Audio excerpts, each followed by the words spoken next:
Dalangin. Hallelujah. Father God in heaven, we thank you so much sa mga biyaya na patuloy na pinagkakaloob mo po sa buhay ng bawat isa. Maraming salamat, Panginoon, sapagkat sa oras na ito, meron kang anak na lalaki at babae na tunay na nagtitiwala sa iyong mga salita. Nananampalataya sa iyong salita. Na ang lahat pong ito, Panginoon, ay walang kabuluhan.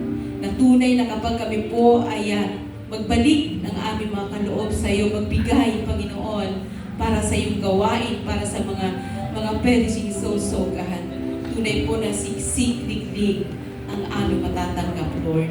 Hallelujah. Salamat, Panginoon, sa iyong mga pangako, Panginoon, sa buhay ng bawat isa.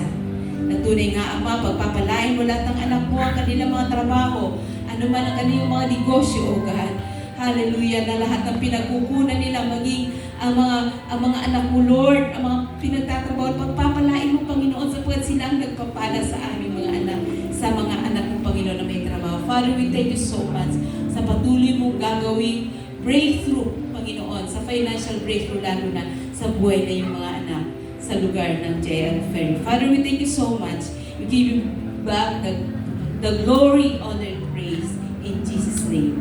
Amen.